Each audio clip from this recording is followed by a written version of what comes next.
सब दुनिया की आपाधापी में व्यस्त हैं। जरूरी भी है, इस आपाधापी के बगैर काम चलता भी नहीं है। लेकिन क्या कहता है कि कभी दुनिया की आपाधापी जिसको न डिगाने पाए, दुनिया की आपाधापी जिसको न डिगाने पाए, जो अडिग लक्ष्य तक पहुंचे बिघ्नों में अटक ना पाए, जो अडिग लक्ष्य तक पहुंचे बिघ्नों में अटक ना पाए, उन वीर साधकों को, उन वीर साधकों को महाकाल बुलाता है, उन वीर साधकों को महाकाल बुलाता है, जो धर्म दिखाने को जो भी बुलाता है।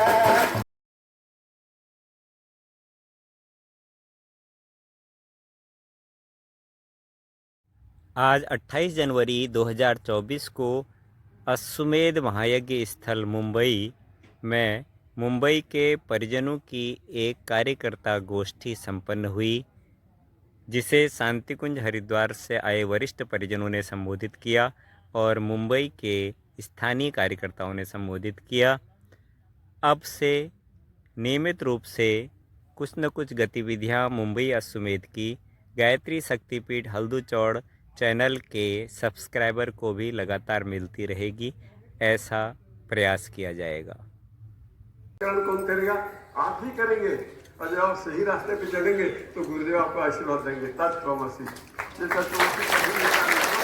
मैंने कहा था मैं सिद्धांतिक बातें करूंगा, मैं अभी यज्ञ के बारे में यज्ञ पे आया नहीं, यज्ञ पे आऊंगा फिर कल परसों का भी। आज हमारे बाकी लोग भाई लोग बात करेंगे। तो इसके लिए ये है अनेक ब्रह्म वाक्यों में से केवल 5 ब्रह्म। हमको आज की स्थिति में परिवर्तन करना है, ये तो आप जानते हैं।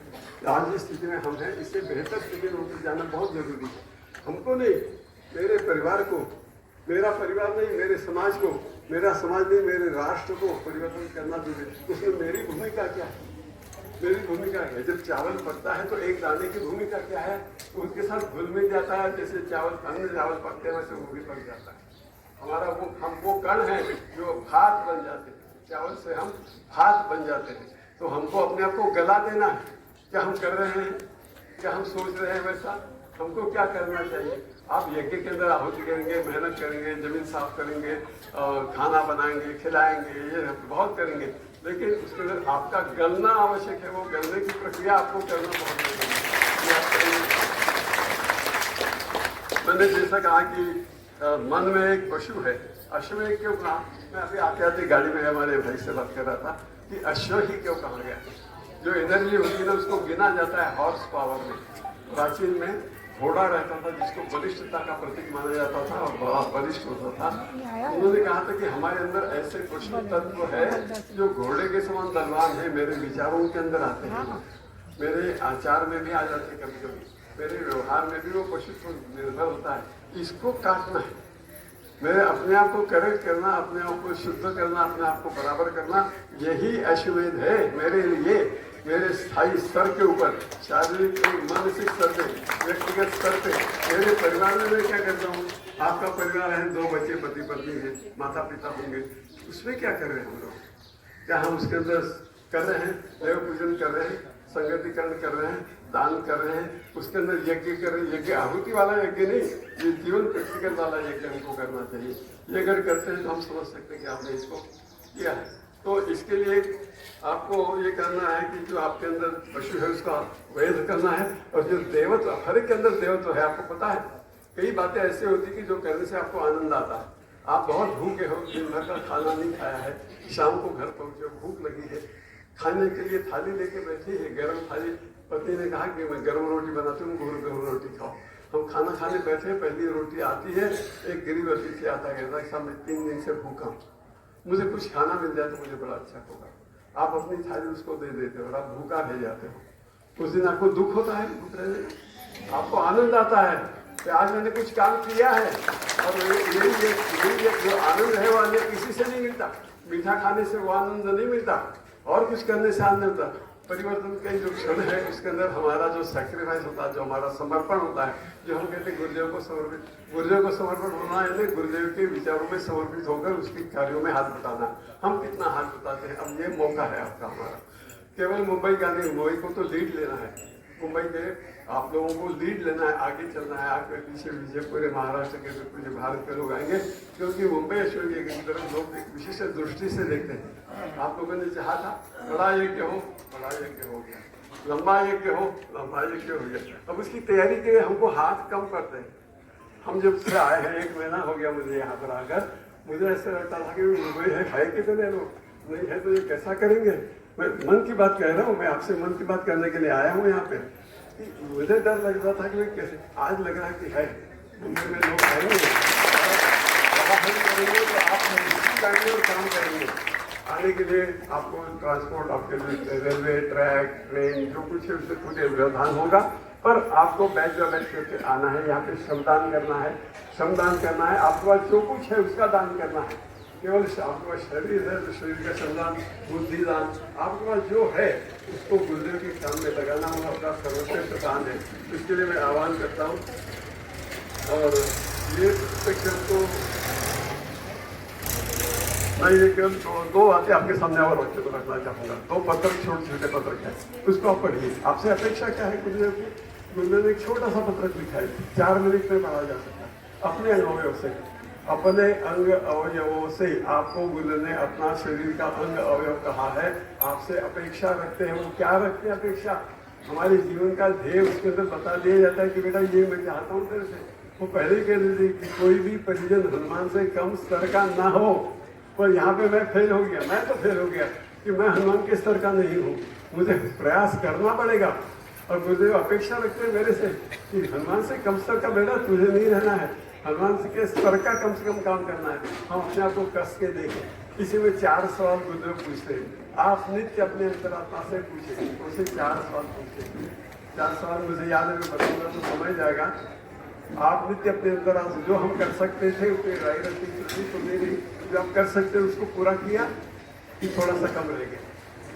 जो हम कर सकते थे उसके राय रखी तो मेरी, आलस्य और प्रमाद को कहीं चुपके से आके क्रियाकलापों में घुस पड़ने का अवसर तो नहीं मिल गया। अनुशासन में व्यतिरेक तो नहीं हुआ। अपने कृत्यों को दूसरे से अधिक समझने की अहंता कहीं छद्म रूप में आप पर सवाल तो नहीं होगी। ये 4 सवाल आपको अपने आप को पूछना है। वो हमको करेक्ट करेगा, वो हमें सुधार करेगा, हमारे विचारों में, हमारे आचरण में परिवर्तन करना है तो गुरुदेव की शिक्षा को पढ़ना है। और एक ये पत्रक आपको पढ़ना चाहिए रोज, जब करने से पहले इसको पढ़ना। फिर आपका जो भी 1 माला 10 माला जब है वो करिए। और इसके बाद में एक पत्रक और छोटा सा पत्रक है, हमारा निर्माण सत्संकल्प। कितने लोगों को याद है? कितने लोगों को याद है? कितने संकल्प है उसके अंदर? कितने संकल्प? 18। हमारी गीता है ये। हम तो इतना सब कर रहे हैं, अश्विनी लेके चले। लोग पूछते क्यों क्या कर रहे हैं, क्या कारण है? आपको अगर ये संकल्प पता होगा आप तत्काल जवाब दे सकेंगे और अच्छी तरह से जवाब दे सकेंगे। उसको भी लगेगा कि ये संस्था है, ये कुछ कर रही है, इसका विचार है, इसका आचार है, इसका संगठन दिखता है, इसकी परिपक्वता दिखती है, एकत्र जाके काम करेंगे। तो ये उदाहरण आपको प्रस्तुत करना है, क्योंकि आप नारा लगाते हम बदलेंगे, ये बदलेगा। अगर नारा नहीं लगाना, आपको बदल के बताना लोगों कि हम बदले हैं। हमारा संगठन देखो, हमारे विचार देखो, हमारे आचार देखो। इस दृष्टि से देखो आप कि हम उसके अंदर योगदान केवल ऐसा योगदान देने से, पैसा देने से, मेहनत करने से नहीं, उसके सिद्धांतों को अपने जीवन में धारण करके गुरुदेव के विचारों को प्रचार प्रसार करने के लिए कितना काम कर सकते हैं। और सबसे बड़ी नैतिक कसौटी ये होती है कि आने वाली पीढ़ी के लिए हम लोग क्या कर रहे हैं, आने वाली पीढ़ी के लिए हम लोग क्या कर रहे हैं। ये सवाल आप अपने आप को पूछो कि आपको वर्ष wise you have to do something for the coming generation. That is your responsibility. अपनी जिम्मेदारी है, वो हम कितनी निभा रहे हैं वो देखना पड़ेगा। मैं तो बस यही आह्वान करके, ये केवल सिद्धांतों का मैं प्रतिपादन नहीं कर रहा, मैं आपको आह्वान करना चाहता हूँ आप हमारे साथ आए और हमारे साथ रहकर इस अश्विनी को सफल बनाएं। इसी अपेक्षा के साथ मैं अपनी वाणी को विराम देता हूँ। ओम शांति। ओम परम पूज्य गुरुदेव की जय। मनुभाई पैसा मांगता है, मनुभाई काम करता है, वो कितना काम करता है वो तो देखो आप। पैसे के माध्यम से तो काम हो रहा, और फिर हमने मांगना बंद कर दिया। गुरुदेव को बोल दिया, गुरुदेव जो करना है वो करो, भाग में गया। हम किसको बोलने लगे? अभी गुरुदेव की चेतना की बात मैं इसलिए कर रहा हूँ कि हर दिन मैं बैठे बैठे 25 लाख 20 लाख रुपया गिन रहा हूँ। जितना राशन चाहिए वो हमारे भोजनालय के स्टोर में कोई न कोई कुछ न कुछ देते जा रहा है। हमको बहुत कम खरीदना पड़ता है। ये 2 चेतना मैंने अनुभव किया। सामने खर्च भी हो रहा है, पर कल्पना के बाहर कहाँ से कौन लोग आके हमको पैसा देते हैं, हम पहचानते भी नहीं है। मैसेज आ जाता है 10 लाख रुपया 11 लाख रुपया ट्रांसफर हुआ। आप लोग ने कभी महसूस किया क्या? हमने जो संकल्प लिया था गौशाला के पास कि भाई सबको हमको एक एक खोज के एक सैनिक को हमको संकल्प लेना है कि हम अंशदान कलेक्ट करेगा, ताकि ये आपकी कल्पना के बाहर खर्च हो रहा है। सबसे बड़ा पुण्य अश्वमेध यज्ञ का है। इसमें समयदान, अंशदान, श्रमदान। जो बाहर से लोग आया और मुंबई के लोग खाली चक्कर मार के चले जाते हैं, खाना खाता भोजन बढ़िया भोजन शादी बजे चला। तो ये लोग तो बहुत अनुभवी है, 40-50 अश्वमेध करके आए, उसको मालूम है कौन गोली पिला रहा है, कौन काम कर रहा है। तो हमारे मन में ये था कि एक दफे आपको मुंह तो दिखावे। हमने 500 लोग का 45 समिति बनाया बैठे बैठे। तो इसमें से कोई उसको मुंह ही नहीं दिखा रहा, तो हमको पूछेगा ये समिति कहाँ? हाँ है। वो कहाँ? वो लंबा रहता है इसलिए आपके पास नहीं आता। अभी मैं भी थक गया, मैं भी कितना दिन झूठ बोलूं। तो अभी आपको इसलिए बुलाया कि भाई ये लोग तो देखे कि हमारे पास गुरुदेव की बड़ी फौज मुंबई में है।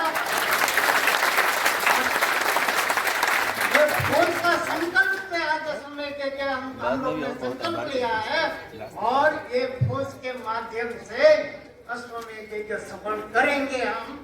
ये मुंबई वासी का संकल्प है। अभी तक हमारे पास व्यवस्था की थोड़ी दिक्कत था, सब कुछ था, अभी सारी व्यवस्था बन गया। और ये भी बोल देता हूँ, आप सब समझ लो कि गुरुदेव की चेतना, हिमालय की ऋषि सत्ता यहाँ पहुंच गई है। इसलिए मेरा विषय करके एक बाजू तो मेरी टीका भी होती है, एक मनोभाई पैसा मांग रहा है, और एक बाजू ये है कि बिना पैसे से काम नहीं होता है। और आपको तो कोई क्या बोलते हैं, आपको कोई ये नहीं है कि अपना आप देगा, आपसे मांगेगा तो आप देगा। और तो उसका थोड़ा सा नमूना मैं आपके सामने पेश करूंगा, ज्यादा समय मैं आपका नहीं लूंगा। आप जिस जगह बैठे हुए हैं उस ये भोजनालय है। इसका नाम आपको मालूम है क्या है? बताओ। आपको मैं बता देता हूँ। वंदनीय माता जी के नाम से है, माता भगवती भोजनालय। नंबर 1 नंबर भोजनालय, ठीक। इसके बाद नंबर 2, इसके बाद नंबर 3, इसके बाद नंबर 4। लाइन लगी हुई है भोजनालय। ये जिस जगह पे आज बैठे हैं ये खिलाने की जगह नहीं है, मालूम है ना? खिलाने की आप सोच रहे हो ये इतनी बड़ी जगह में खिलाएंगे, नहीं, बनाने की जगह है। ये बनाने की जगह है इतनी बड़ी। अब आपको समझ में आ गई होगी ना कि बनाने वाले कितने आएंगे। बनाने वाले 400 लोग आएंगे एक भोजनालय में, तो खिलाने वाले कितने होंगे तो बताओ कितने होंगे? वो कहां से आएंगे? किराए से? कहां से आएंगे बताओ? अच्छा, जहां खिलाएंगे वो जगह कौन सी है? सामने। अच्छा, दृष्टि प्रसार के देखो कितनी लंबी है, बहुत लंबी है। एक भोजनालय की व्यवस्था ये है। हमारे 50,000 व्यक्ति दिन में, 50,000 व्यक्ति शाम को यह भोजन करेगा एक भोजनालय में। इतनी कैपेसिटी का भोजनालय बनाया गया है। अब मैं दूसरी बात बताता हूं। दूसरी बात यह बताता हूं कि आपके जस्ट पीछे ईपी टेंट लगे हुए हैं, जिसमें एक टेंट में 60 से लेकर के 70 लोग ठहर सकते हैं, ठीक। और वो संख्या हमने इस हिसाब से बनाई है कि बनाने वाले और खिलाने वाले उस टेंट में ठहर जाएं, नजदीक के नजदीक। दूर से आएंगे तो काम कर पाएंगे क्या? नहीं कर पाएंगे। और उनके लिए लेटरिन और बाथरूम और पानी और बिजली की व्यवस्था भी करनी है साथ साथ। उस नगर का नाम रखा है माता उमिया नगर। माता उमिया नगर, और उसके और आगे जाएंगे तो वहां भी ईपी टेंट लगा हुआ है और वहां पर हमारे बहुत सारे स्वयंसेवक भाई बहन ठहरे हुए हैं, बंबई वाले। और उस नगर का नाम रखा है श्री संभाजी नगर।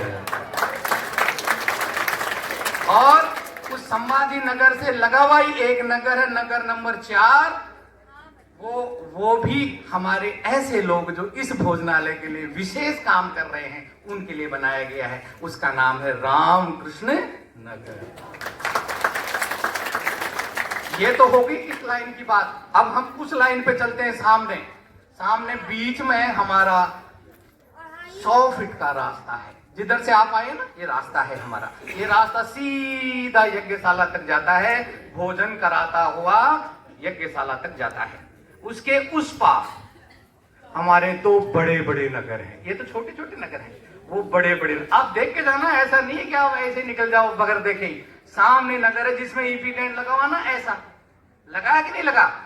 हाँ, पर उसकी सफाई हमको भी कर रहे हैं।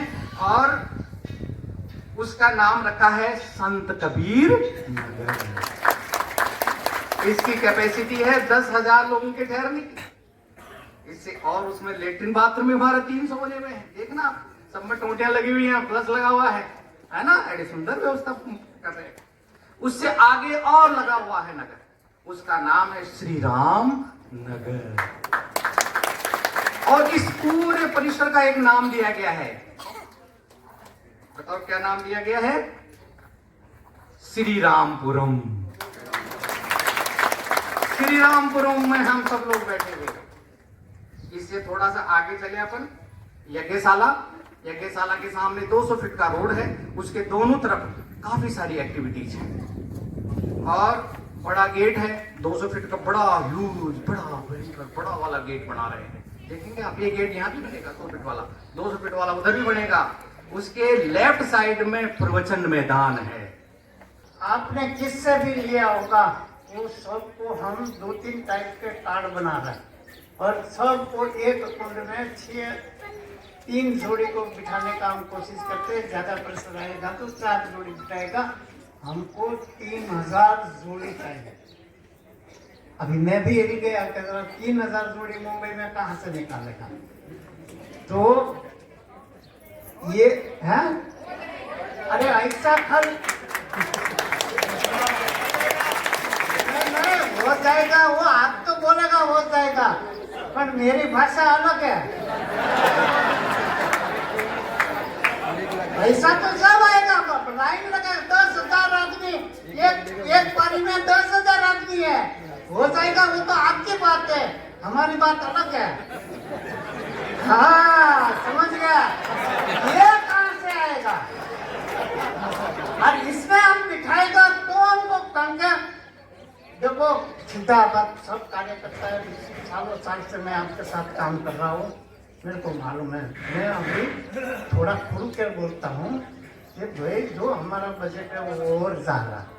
हमको भी किससे हम इनवाइट किया, किसको कुंड पे देव पूजन क्रम में सबसे महत्वपूर्ण और यज्ञ अग्नि का प्रवेश और